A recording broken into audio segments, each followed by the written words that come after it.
ஐயா ஐயா சாப்பிட்றீங்களா? சரிங்க சரி, மெதுவாக எழுந்திரிங்க. ஏன் இங்கே படுத்துருக்கீங்க? உடம்பு சரியில்லையா? பரவாயில்ல உடம்பு சரியா? சாப்பாடு இருக்கு, ஏதாவது சாப்பாடு ஒன்று தான். நல்லா தூங்கிட்டு இருந்தீங்க. என்னாச்சு உடம்புக்கு? சாப்பிடலையா ஒழுங்காவே? உட்காருங்க உட்காருங்க. பேரு ஐயா பேரு? நம்ம பேரு நௌசாத். நௌசாத்தா? இங்க ஏன் படுத்துருக்கீங்க? வீட்லயே கொஞ்சம் குடும்பத்துல கொஞ்சம் கஷ்டம். சரி, சரியான முறை நம்ம வேலைக்கு போக முடியாது, ஒரு மன வருத்தம். வீட்டுல சின்ன வேலைக்கு போகணும்னு சொல்லிட்டு வந்துடுவேன்.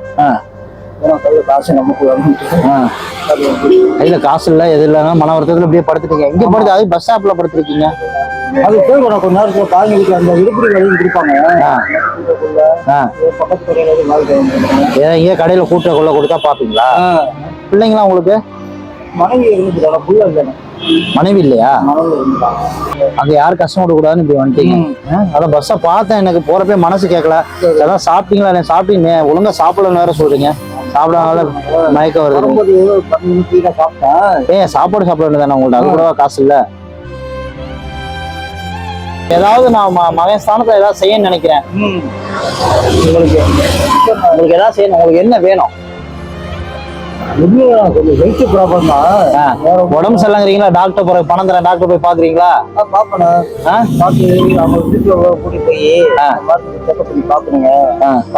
நானே பணம் தரேன், நீங்க எதுவும் அலையெல்லாம் வேணாம். நீங்க உடம்பு சரியில்லைங்கிறீங்க, இப்படி சாப்பிடாம இருந்தீங்கன்னா உடம்பு வீணா போயிடும். அதனாலதான் டெய்லி 3 நேரம் சாப்பிடுவீங்களா சாப்பிட மாட்டீங்களா? 2 நேரம் தான் சாப்பிடுவேன். பசி சரியா தெரிய மாட்டேன்ட்டு 2 நேரம் தான் சாப்பிடுவீங்க. கைலி சீட்டு எல்லாம் இருக்கா உங்களுக்கு? கையில ஒரு இருக்கணும், ஒரு அது கொஞ்சம் ஒண்ணுதான் இருக்கா?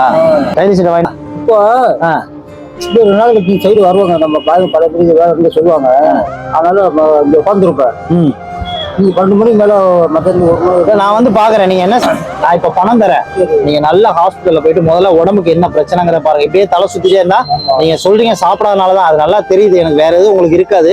கரெக்டா 3 நேரம் சாப்பிட்டீங்கனாலே அது சரியா போயிடும். சரியா? நான் பணம் தரேன், நீங்க நல்ல டாக்டரா பாருங்க. இதுல பணம் இருக்கு. சரியா? இது மகன் மாதிரி நான் உங்களுக்கு தரேன். சரி, காசை வச்சு டாக்டர் போய் பார்க்கணும். சரியா? உள்ள வச்சுக்கோங்க, கஷ்டப்படக்கூடாது. சரியா? வாழ்க்கையில எல்லாமே வரும், எல்லாமே போகும். அதுக்குன்னு மனசு உடஞ்சு வந்து இப்படி எல்லாம் நீங்க இருக்கக்கூடாது. வீட்டுக்கு போங்க, அங்க பாத்துக்கலையா என் நம்பர் தரேன். எனக்கு நீங்க யார்கிட்டயாவது போன் மட்டும் இருந்து பண்ணுங்க. ஒரு மாசம் இந்த செலவுக்கு தான், பணத்துக்காக தான் நீங்க வந்து நீங்க கூட்டி சம்பாதிக்கிறீங்க. நான் உங்களுக்கு உதவி பண்றேன். இது ஒண்ணு பெரிய, நீங்க ஒன்னும் 10,000 கூட 20,000 கூட கேட்கல. 1000 ரூபாய் இருந்தா போதும், நான் பொழைச்சிக்குவேங்கிறீங்க. என் செலவுக்கு உடம்பு முடியாதனாலதான் வேலைக்கு போலங்கிறீங்க. பரவாயில்ல, நான் உங்களுக்கு அந்த உதவி பண்றேன். உங்களுக்கு அது நான் செலவுக்கு தானே பணம் நான் தரேன். உங்களுக்கு சாப்பாடும் உங்களுக்கு ஏற்பாடு பண்ணி தரேன். அப்படி ரொம்ப உங்க மனசு விருப்பம் ஏதா இருந்தா, ஏதாவது ஆசிரமத்துல சேரணும் விருப்பப்பட்டா நீங்க சொல்லுங்க, நான் சேர்த்து விடுறேன். சரி, இதே உதவி இதே சந்தோஷம் உங்களுக்கு மாசம் கிடைக்கிறதுக்கு நான் ஏற்பாடு பண்ணி தரேன். தைரியமா இருங்க. உங்க மனைவி இல்லைனாலும், உங்க மனைவி எங்க இருந்தாலும் உங்க கூடயே தான் இறந்துட்டாங்கன்னு நினைக்கிறேன். உங்க கூடயே தான் இருக்காங்க. அவங்க ஏதாவது ஒரு வகையில வழி நடத்தும். என் நம்பரை மட்டும் விட்டுறாம, ஏன்னா நீங்க போன் பண்ணாதான் எனக்கு தெரியும். இதுல புது கைலி புது சட்டை இருக்கு. சரியா? நீங்க அது அழுக்கா இருக்குல்ல, நல்லா குளிச்சுட்டு இதை மாத்திட்டு ஹாஸ்பிட்டல் போறப்ப டாக்டர் ஹாஸ்பிட்டல் போய் நல்ல டாக்டரா பாத்துட்டு வாங்க.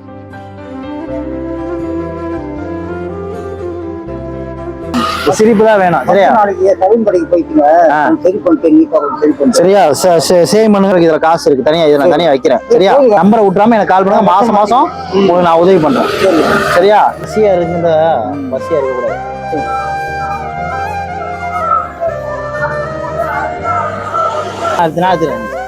எப்பயுமே பசியா இருக்க கூடாது. நல்லா சாப்பிடணும். சரியா?